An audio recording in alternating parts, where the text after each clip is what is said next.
vlog of Cody Mackay Motorsport. I'm at another racetrack as per usual. But today I am racing something different. It's not the Aussie cars, it's these little beasts here. And if anyone knows what these are, well, you know what it is, but to give you a hint, it's a legend car.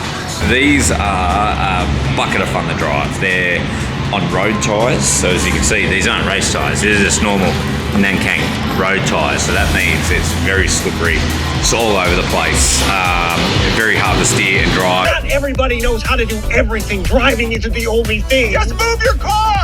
Okay, I don't know how! There's just no grip in it, no aero, no nothing, so to really drive them, you gotta drive them really, really well, I think.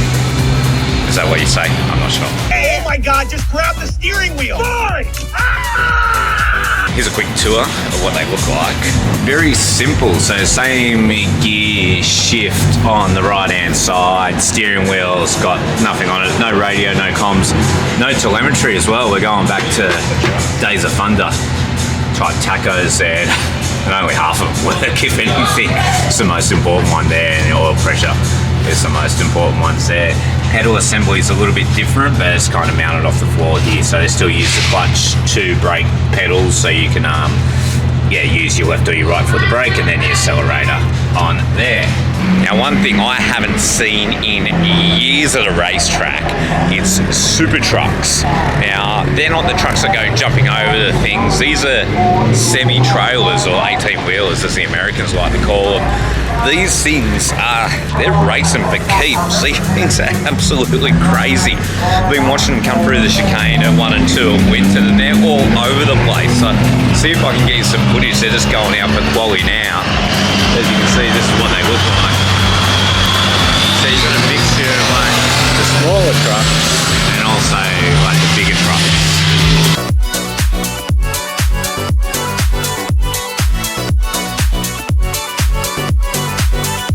This is a legend car support truck that they bring down for all of the races as well, similar to our Aussie one, but a little bit smaller, carries the bare necessities. See who's in here. Hey Tony, want to do an interview? Yeah, let's interview you. How are you, mate? Yeah, good, mate. This is the big bloke, this is the guy who you talk to get on your asphalt racing. Big T. Yeah, the big T. How you finding it, mate? How's the season going? No, it's great. Yeah, it's a pretty relaxed category, so as you know very well, mate, it can be a relaxing weekend. Sometimes it can be a bit out of control, but it's a good bunch of guys and girls, and really enjoying it. So what's it going to cost me to get into this series, or everyone else to get into this series? Tell us about the car costs and the running costs. You're looking at about, a good asphalt car is about 15k, 13 to 15 grand. We ran the first season, it was about 15,000 for the season. Coming down here to Winton, it's going to cost you about 2 grand basically if you've got your own car. Our entry fees is around $600 to $800, I think, including your practice days.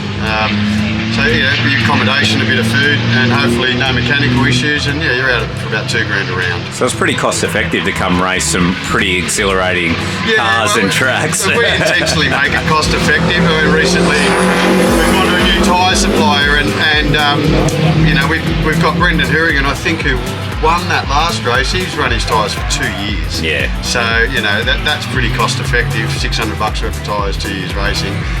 You get some people that want to throw a bit more money at it, but it doesn't make that much difference. These tyres, when, as you can see, someone with a worn out set's still up the front.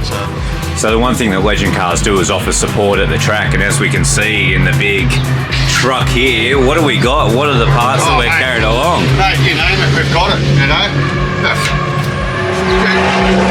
tyre gauges, we've got AIM Micron units. I need that because I haven't got one in the car. Yeah. No way, this is starting to cost me too much money. We got lucky in there. It's a big mission to keep all of the parts, oil filters, brake master cylinders.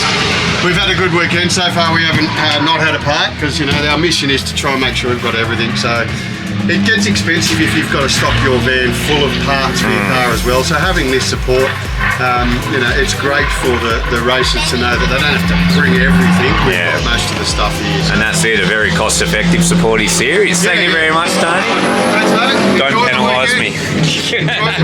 Put it all on camera and tell me what you need to do. So basically, there's this numpty that's leased a car off us, and we're trying to figure out how to slow him down because the team owner actually just got beaten by him. Oh, did he? Who was that? It's not on. It's not on. It's team orders, so work that out. So if I get this right, say if you don't want to buy a car, you can talk to the big Scotty M over here, Scotty Morgan. You lease out cars, don't you? I do. Do you want to lease out any more cars? Maybe. Not if they beat me. Oh, yeah. So there we go. If you're a shit driver, come talk to Scotty because he wants someone to. And also, you can talk to Lockie about driver training as well. So you do all the driver training for the series, and you've recently won the series, haven't you? Yeah, no, I've won it a couple of times, and Dad just took it over, so Show off. sort of on the other side of the fence, so it's been good. So do you only do electric car training, or do you do all types of car driver Everything training? from go-karts to cars. Like I've done Formula Ford and Aussie race cars, anything under the sun. And you recently had a win with my arch nemesis, my brother. Recently Yeah, so- at a clapped out go-kart track in Picton with a clapped out rental car. Yeah, going to the track, I didn't have high hopes. As another Mackay, I was like, fuck it, we're gonna meet in strife here. Like, we're not gonna be that quick. But you know, he really showed that he got all the talent, and Cody didn't. But yeah, no, Riley smashed it, and we won. And that's signing off there straight there. Thanks, mate. All right, I'm going somewhere else. You guys suck.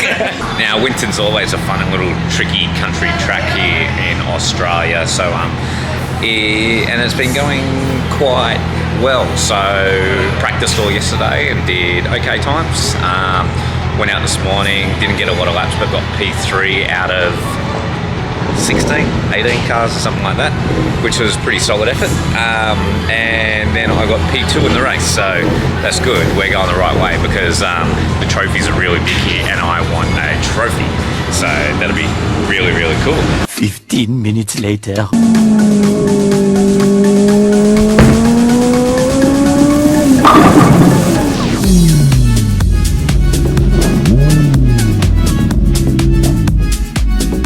Well, this is a video I didn't want to make.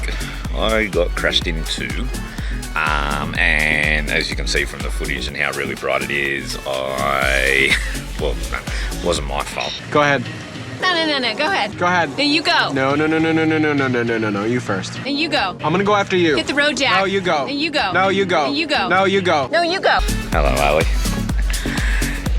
Still proud of you. Oh yeah, thanks. Someone's going to be proud of me. It's me. Thank you very much. He pays. Fucking sucky. An absolute sucky time. Yeah, well, went off from the start. Was starting out of P2. I was pretty happy out of that. Yeah, led the race straight off turn 1, so really got a smashing start on the outside. Just went for it, and I was really happy with that. But coming on for the first lap, the kill switch actually jumped out and it cut the car out. And I was like, oh, fuck, that's really annoying.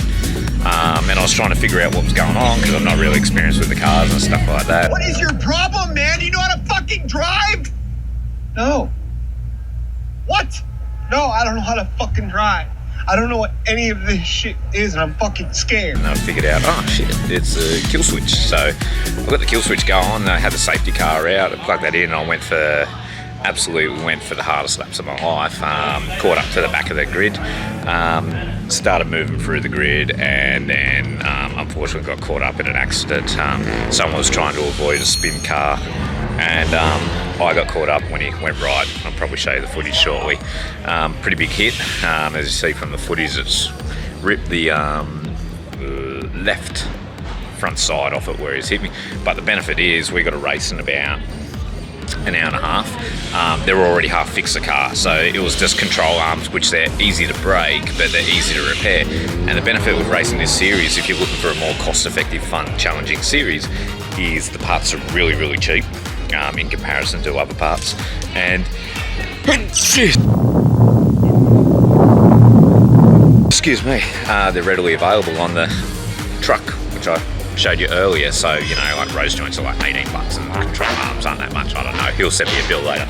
But yeah, so kind of looking at the silver lining. A bit disappointed in myself and everything, but disappointed in what's happened. But I'm grateful I've got a great team to fix everything up. So stay tuned for the next race. I'll be out. It's going to be a challenging one. I'm going to be starting from the back of the grid. I'm I'm going to try and move through as many people as I can before I get run over.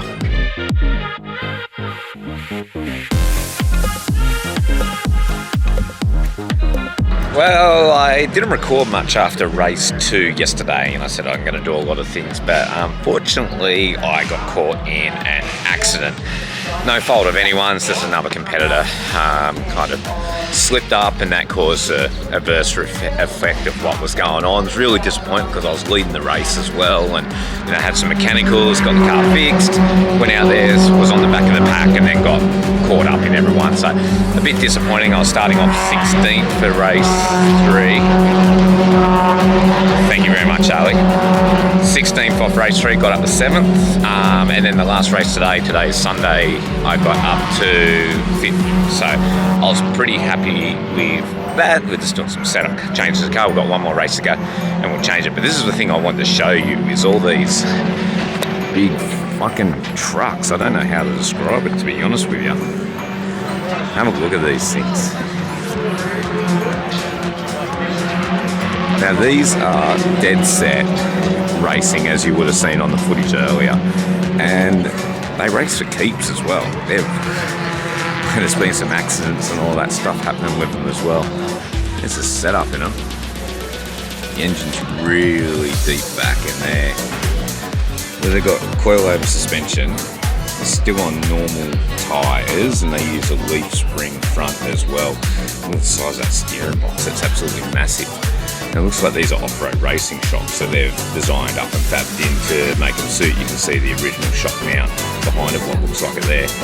And then the that shock there, the big engine's placed really far back.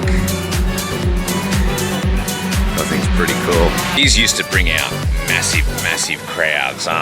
Probably not seeing a huge amount of crowds here today because we've got an event at Phillip Island, we've got the V8 Supercars at Sandown this weekend, and we've also got this round. So the motorsport fans, I would assume, would go to the V8 Supercar round because, they only come to town a couple of times a year or once a year into Melbourne, so people will make the trip. But yeah, apparently from what the other guys were saying, it's a real, a really big event when it comes to Winton as well.